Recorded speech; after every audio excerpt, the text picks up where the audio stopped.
production of this video was made possible by donors to the Orchestration Online Patreon initiative. Please consider adding your support to the creation of free educational internet resources by visiting our Patreon page linked below.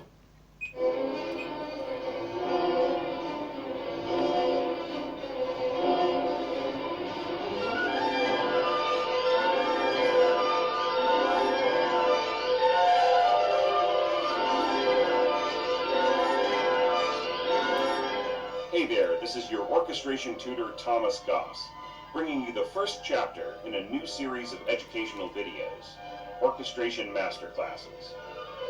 Over the past few years, I've released several orchestration lectures that cover every single bar of different masterpieces, like The Rite of Spring and The Planets.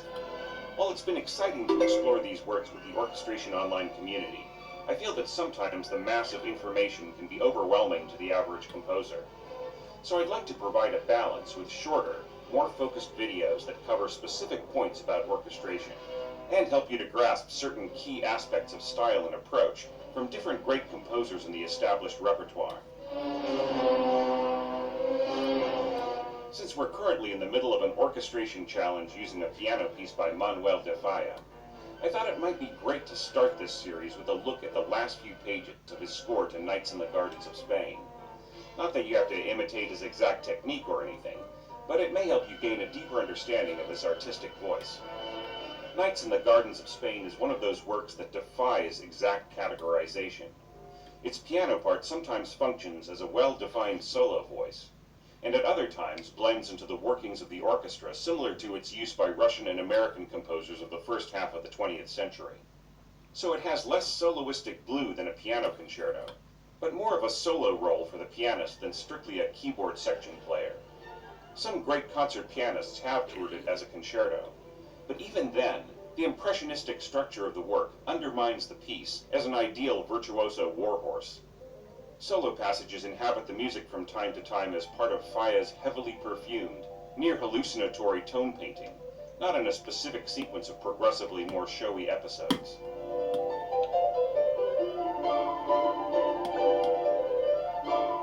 Let's start from rehearsal 43 of movement 3. Here, the harmony has restabilized from the previous passage into a B major 6/4 chord. This moment of completion won't last long, as Falla is going to use the low F-sharp dominant note as a pedal point for the rest of the passage, over which he'll explore different harmonic directions in the string section's chord progressions. The scoring of that pedal is extremely delicate, double basses below on a long tie, and fourth horn an octave above, written pitches sounding up a perfect fourth in old bass clef horn notation. Note the momentary trade-off to second horn in the 6th to 8th bars, to give the fourth horn a couple of bars to rest and regroup. Low horns taking the octave with the double basses like this frees up the cellos for playing chorales with the rest of the string section. On the same pitch as those horns, we see a very rare example of timpani and harp unison that works very well, but only because the dynamic is extremely soft. The timpani plays a subdued but restless tattoo, with the harp doubling most of the same pitches alternating enharmonically between F sharp and G flat. The result is a distant, subtle thrumming.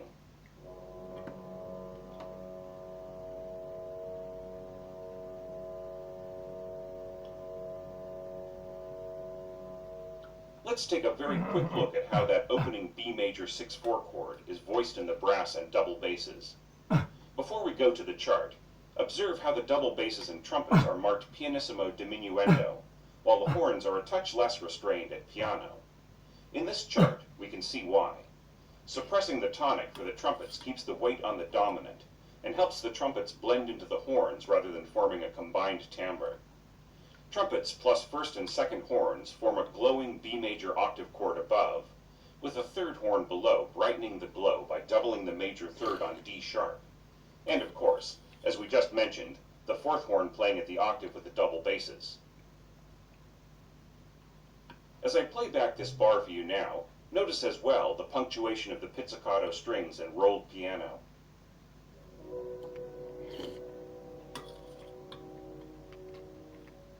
The meat of this passage is, of course, the muted string chorale, harmonizing the melody with mysterious, almost sinister chords.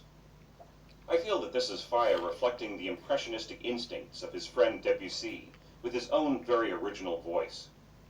The motion is mostly parallel throughout, with divisi cellos telescoping into the downbeat on the first two statements. Notice the discrete support of first and second horns from within, doubling the cellos and then rising inside the strings to double the second violins with the first horn, and cellos with the second horn. Properly balanced, the horns will simply warm up the harmony while blending in imperceptibly.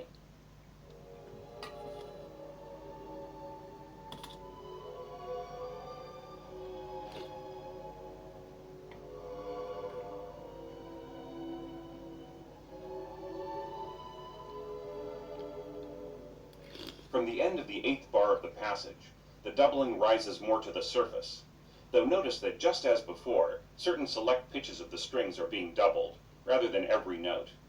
English horn will stand out most at the beginning, first doubling the violas and then swapping over to the cellos. The second horn will most likely submerge a bit into the string texture as it doubles the lower pitches of the second violins, but the first horn will tend to penetrate the sound picture as it enters to double the rising first violins. The English horn's final notes provide an echo as it doubles the cellos voice crossing the first violins.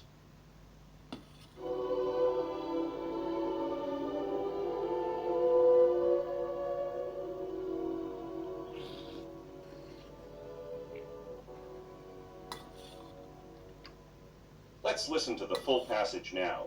I'll throw in a few on-screen notes as we go to remind you of certain aspects of scoring we discussed.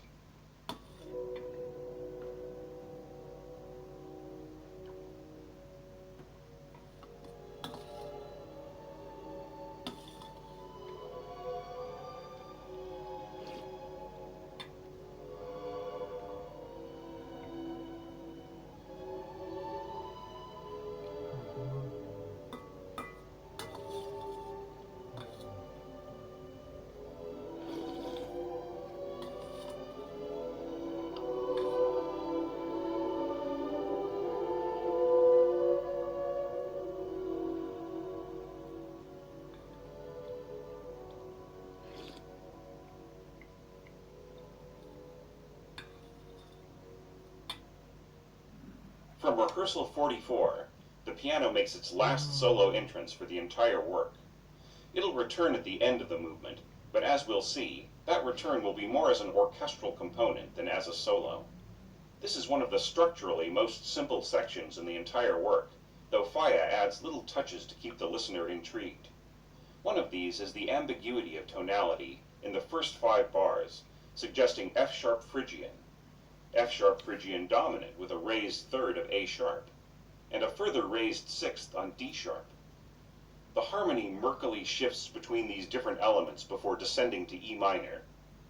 A quick injection of A to set up the following D, a simple 5-1 progression, settling back on A, and then finally ending on a G6-3 chord that's further undercut by pizzicato F naturals and lower strings and rolled timpani. Throughout, the accompaniment maintains the stuttering bolero rhythm of the previous passage, starting with lower strings playing F-sharp octaves, adding the middle strings to play stacked E-fifths with some doubling from the lower heavy brass, which gives way to a simple low E-fifth from bassoons, then stacked D-fifths with the bassoons still tagging along.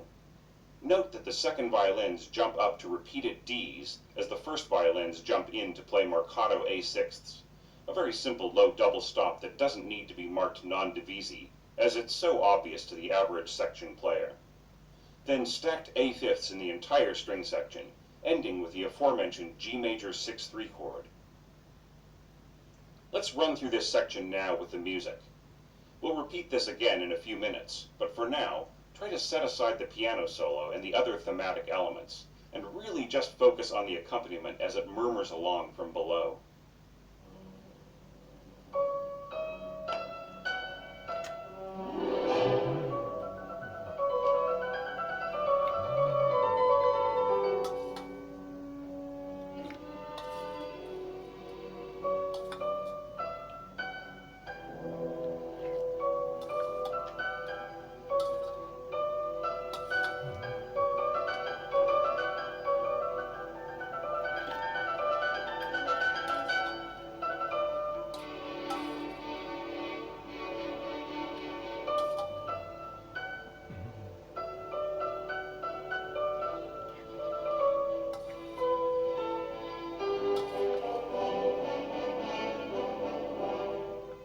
the thematic elements. Of course, the piano's thoughtful, improvisatory-sounding wanderings represent a beautifully scored solo. But to my mind, the simplicity of the octave phrasing reminds me of an orchestral kind of featured line, as much as a line from a piano concerto. As with the overall identity of the piano in this work, it's a little bit of both. Note the key role of the first horn, filling in the gap between the piano's first and second statements. Starting with a solo sounding middle C sharp, then rising to double pitches inside the falling violin chorale.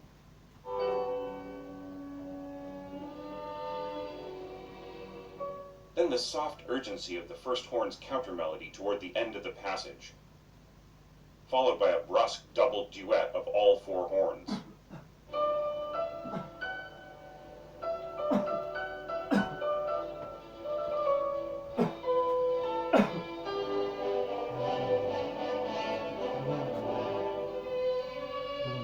The real kicker, though, is the little sweep reacting to the piano's opening statement.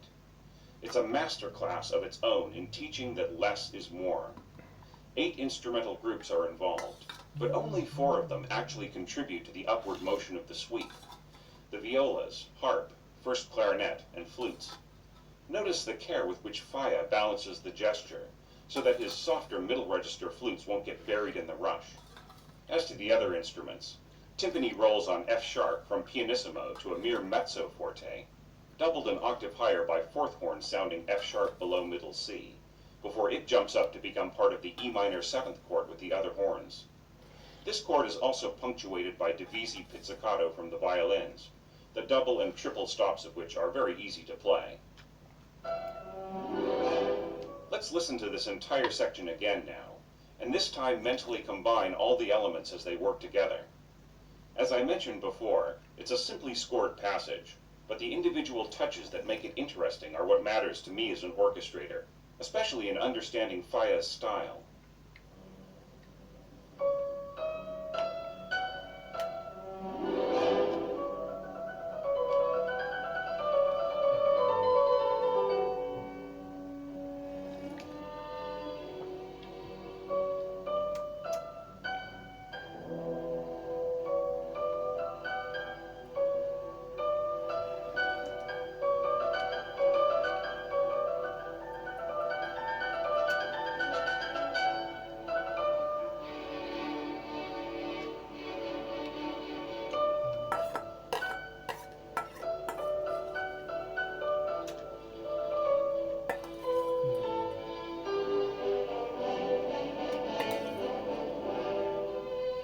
The rest of the movement is pretty easily covered, as much tutti scoring often can be.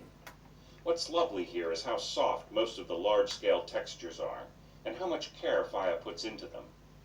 Before the double bar, the violins play octaves, doubled by first oboe and English horn, which, as I've mentioned in other lectures and writings, is a lovely combination. Notice how the octave trumpets hang on to the A in the violin melody, and then pull away upwards, backing off beautifully into the subito piano that follows. The first bassoon helps to stabilize and mellow the timbre of the second trumpet.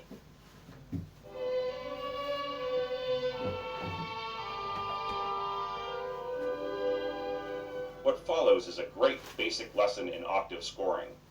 The melody plays in a triple octave, A2 flutes on top, first oboe and first violins in the middle, and first clarinet, English horn, first horn interweaving with second horn, and top divisi cellos on the bottom. The accompaniment is left to bassoons, the rest of the horns and strings, trumpets, and just a touch of tuba here and there. I love this little gesture on second violins, very easy to play with open D and A in the bottom arcing up to 2-fingered pitches above on C and A flat, and then back again. Speaking of special care, Faya reveals this in making sure the accompaniment clearly lifts at the end of each 2-bar phrase.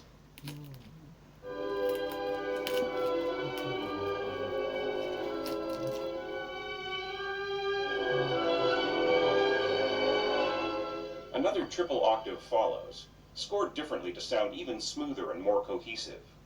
Piccolo and first violins on top, A2 oboes and clarinets doubling second violins in the middle, then up, special trumpets. The melody plays in a triple octave, A2 flutes on top, first oboe and first violins in the middle, and first clarinet, English horn, first horn interweaving with second horn, and top divisi cellos on the bottom. The accompaniment is left to bassoons, the rest of the horns and strings, trumpets, and just a touch of tuba here and there. I love this little gesture on second violins. Very easy to play with open D and A in the bottom, arcing up to 2-fingered pitches above on C and A flat, and then back again. Speaking of special care, FIA reveals this in making sure the accompaniment clearly lifts at the end of each 2-bar phrase.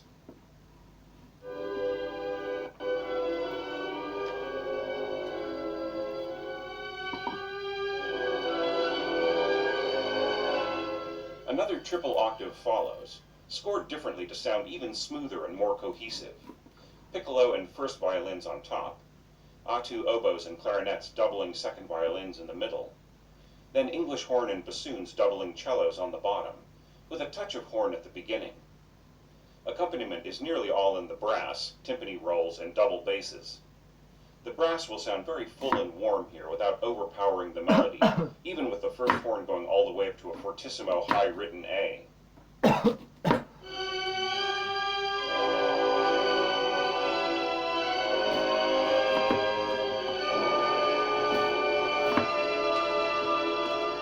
I won't go into enormous detail for the last few bars, but I'll just point out a few fun things to watch out for. Like how beautifully the melody telescopes downward from there as the accompaniment drops away in the brass, until nearly all the strings are playing a unison. Then on the next screen, how the piano enters the music one last time, but really as a member of the orchestra more than a soloist, doubled by horns, lower strings, and eventually clarinets and timpani. This lovely voice crossing here, where the second violins and violas ascend above the first violins, doubling the cellos, to eventually hang on these diminished thirds an octave higher, and how that is doubled by oboes above and clarinets plus first and second horn below. How that same melodic gesture opens out into a triple octave going forward, and then a quadruple octave of solo strings doubled by piccolo, flute, English horn, and bassoon in that order, with the gli altri strings hanging on to A sixths. It's a beautiful, moon-soaked ending to a night of excitement and musical adventure. Let's have a listen to that whole ending section now, with a few notes on the score to remind you of the points I've covered.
I'd love to add more videos to this masterclass series in a few months, covering key passages of some of the great masterpieces of orchestration, similar to some of my lectures and lessons of the past, but shorter and more focused in on particular aspects of orchestration approach, and also using on-screen notes and tutti chord charts to help out developing orchestrators.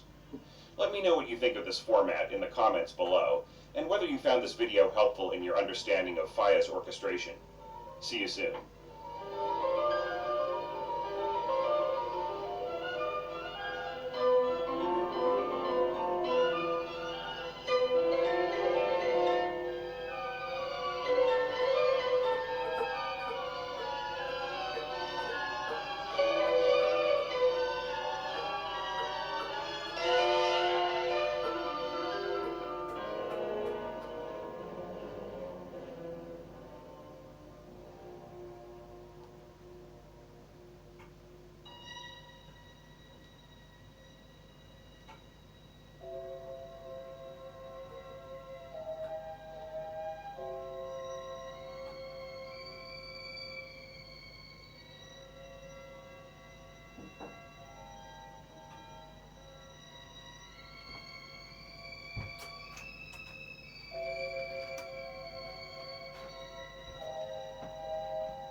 Спасибо, Сергей.